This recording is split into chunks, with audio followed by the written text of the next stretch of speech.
Just to continue वारिस भाई, youth को ना मैं हमेशा बताता हूँ कि देखो, अगर आप मुझसे पूछे ना कि सीरत में सबसे बड़े लेसन्स क्या हैं रसूलुल्लाह की सीरत में, तो मैं कहता हूँ एक एंड्योरेंस यानी साबित कदमी, और दूसरा सेक्रीफाइस कुर्बानी।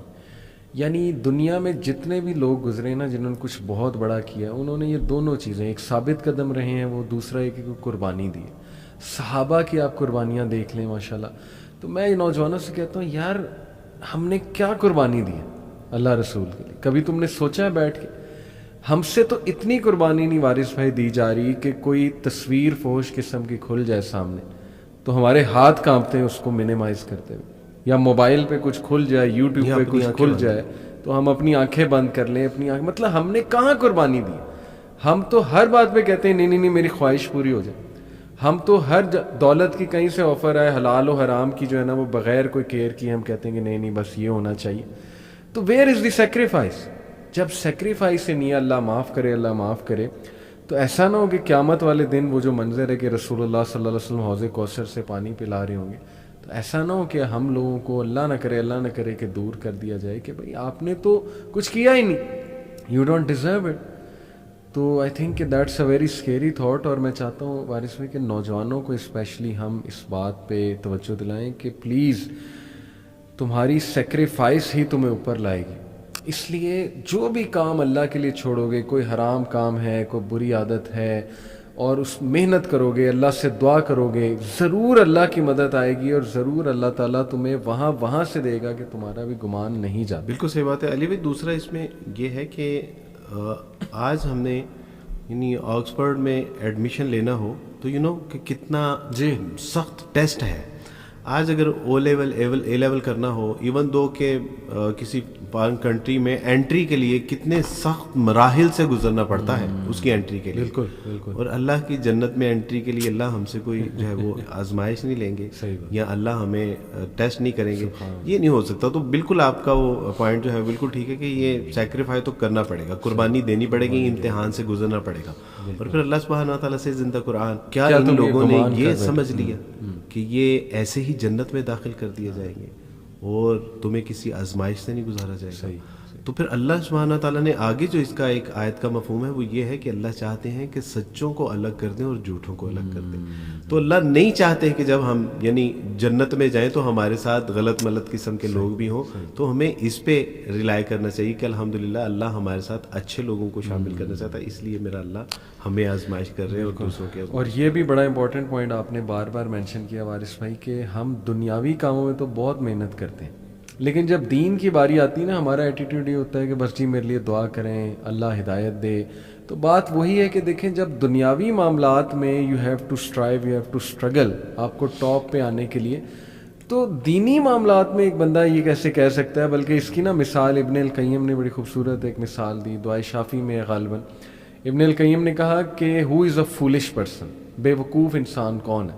उन्होंने कहा बेवकूफ़ इंसान वो है जो बीज लेट से प्याज के बोए और एक्सपेक्ट करे कि अब सेब निकल आएगा या आम निकल आएगा, या लेट से उन्होंने कहा कि इससे भी बड़ा फुलिश पर्सन वो है जो बीज ही नहीं बो रहे और वो बस बैठा हुआ इंतजार में कि अब दरख्त उग जाएंगे, अब जो है ना वो मुझे बड़ा फल मिल जाएगा। तो उन्होंने कहा कि यही मामला है, जिसने कुछ बीज ही नहीं बोए नेकी के, कभी कुछ किया ही नहीं, अल्लाह माफ़ करे, तो फिर जाहिर है कि वो कैसे एक्सपेक्ट कर सकता है कि अब उसके फ्रूट्स जो हैं। जी बिल्कुल सही बात। और ये हमारे डेली लाइफ में भी एक्सपेरिमेंट है। जी जी। यानी कौन सा काम है जो हमारे यानी कुछ मेहनत मुशक्कत करने के अलावा या हिल जुलने के अलावा जो है वो होते हैं। हर काम के लिए जब मुशक्कत करनी पड़ती है तो फिर दीन के लिए भी। और इसमें मौलाना आज़ाद फरमाते हैं कि देखें, अल्लाह सुब्हानहू व तआला की फसल बहुत बड़ी है, यानी दीन का काम बहुत ज़्यादा है, उसको मजदूर चाहिए। और आज अपना मजदूरों में नाम लिखवा लें कि अल्लाह सुब्हानहू व तआला जी I want to do something, और करने की तौफीक भी अल्लाह से ही मांग लें कि अल्लाह सुब्हानहू व तआला जी मैं आपका अच्छा सच्चा साफ सुथरा बंदा बनना चाहता हूँ, लेकिन हिम्मत ताकत कुव्वत नहीं है। अल्लाह सुब्हानहू व तआला जी इसकी हिम्मत कुव्वत और ताकत भी आप ही अता फरमाते हैं। तो अल्लाह से मांग लें, अल्लाह से मांग लेनी चाहिए। वारिस भाई, ये जो माशाल्लाह रिवर्ट्स हैं जो माशाल्लाह आपके हाथ पे इस्लाम कबूल करते हैं, क्या कभी इनमें से किसी एक ने ये कहा है कि मैं कहाँ फंस गया या कहाँ फंस गई या बड़ी मुश्किलात हो गई हैं मेरे लिए वगैरह वगैरह? नहीं, मेरे इल्म में ऐसा नहीं है कि जिसने शऊरी तौर पे इस्लाम कबूल किया हो और उसने यानी ऐसा اس کی ایک بنیادی وجہ یہ ہے کہ جو شعوری طور پہ پڑھے لکھے سمجھدار لوگ ہیں ان کو آغاز میں ہی اس بات کا اندازہ ہو جاتا ہے کہ دس از ناٹ ایزی جاب.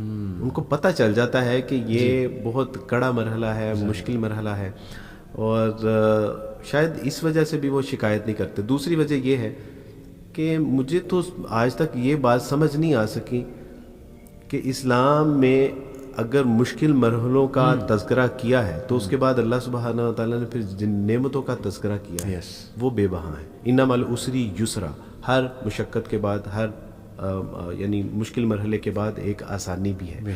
پھر اللہ سبحانہ و تعالیٰ نے کہا کہ دیکھو اگر تمہارے ساتھ کوئی زیادتی کرتا ہے اور تم بدلہ لے سکتے ہو, الا یہ کہ تم اس پہ زیادتی نہ کرو, صحیح, اور اگر تم اس کو معاف کر دو تمہارے حق میں یہ کہیں بہتر ہے, اس پہ اجر ہے. رسول اللہ صلی اللہ علیہ وسلم, ایک شخص آیا اور اس نے یہاں سے پکڑا رسول اللہ صلی اللہ علیہ وسلم کو, اور یہودی تھا, اور کہا کہ اللہ کے رسول میرا مال مجھے واپس کیوں نہیں کرتے, صحیح, یا آپ میرے مال کو جو ہے وہ اس پہ قبضہ کرنے کا ارادہ ہے.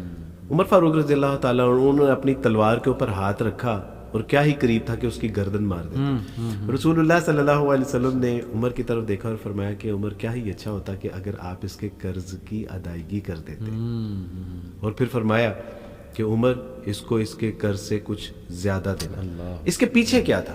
اس کے پیچھے یہ تھا کہ یہ بجائے یہ کہ اس کا جو ہے وہ ایکشن پہ ریئیکشن دے, اللہ کے یہاں جو ہمارے لیے نعمتیں ہیں وہ ہمارے لیے کہیں بڑی نعمتیں ہیں. میری اہلیہ محترمہ, میں نے جب الحمدللہ میری دوسری شادی ہو گئی اور کچھ لوگوں کی طرف سے آؤٹ سائڈ سے جو ہے وہ ان کو کچھ ریئیکشنز آنے شروع ہوئے کہ اب یہ چلے جائیں گے. اہلیہ باہر پڑھنے کے لیے جانا چاہتی تھی شادی سے پہلے, پھر شادی ہو گئی تو انہوں نے کہا جی مجھے خدشہ ہے کہ آپ شادی کر کے کہیں باہر نہ چلے جائیں. تو علی بھائی میں نے ان کے خدشات کو محسوس کیا اور ان کی انزائٹی اور ان کا جو سٹریس تھا اس کو فیل کیا, اور ان کو یہ تھا کہ یہ گھر بیچ کے نہ شاید چلے جائیں. تو میں باہر گیا, ڈاکومنٹس بنوائے, اور ڈاکومنٹس میں نے لا کے ان کو دیے, اور اس میں لکھا ہوا تھا کہ یہ گھر میں اپنی اہلیہ محترمہ کو گفٹ کر رہا ہوں. اچھا, اللہ کی توفیق سے میں نے یہ لکھوایا, اور جب میرے بچے بڑے ہو جائیں گے تو یہ ان سب میں تقسیم بھی کر دیں گے اور میں اس سے دستبردار ہوتا ہوں. گھر آیا, میں نے اپنے بیٹے اور بیٹی کو سب کو بٹھایا, ان کی اہلیہ کو, میں نے کہا جی یہ گھر میں نے آپ کو گفٹ کر دیا. اور میں نے بچوں کو بتایا کہ یہ میں نے اس لیے کیا ہے کہ رسول اللہ صلی اللہ علیہ وسلم کا ارشاد مبارک ہے, حدیث کا مفہوم ہے کہ جس نے لڑائی اور جھگڑے سے بچنے کے لیے اپنا حق بھی چھوڑ دیا, یہاں تک کہ اس کے اوپر حق تھا, تو میری طرف سے جنت میں ایک گھر کی ضمانت ہے. میں نے کہا میں نے اپنا اللہ کی جنت میں اپنا گھر پکا کروا لیا. کیا بات ہے, ماشاءاللہ, کیا. اب آپ سمجھ رہے ہیں نا, یعنی کچھ زیادتی اگر ہو بھی رہی ہے, ہم سے چھوٹ بھی رہا ہے, مال جا بھی رہا ہے, تو اس کا ریوارڈ دیکھیے اللہ اور اس کے رسول صلی اللہ علیہ وسلم کی طرف سے کتنا بڑا ہے. اور ایک دن پھر میری اہلیہ نے وہی ڈاکومنٹس میرے سامنے ایسے کر کے پھینکے اور کہا کہ مجھے عبد الوارث کا مکان نہیں, عبد الوارث چاہیے. کین یو امیجن, جنت میں بھی گھر مل گیا اور یہاں خیر یہاں بھی معاملہ. تو ان کی وہ سٹریس, وہ تو ان کو شاید اس بات کا بخوبی اندازہ ہے کہ یہ جو تنگی, تکلیفیں, پریشانی, مجبوریاں ہماری طرف آ رہی ہیں, اس کا اجر ہے.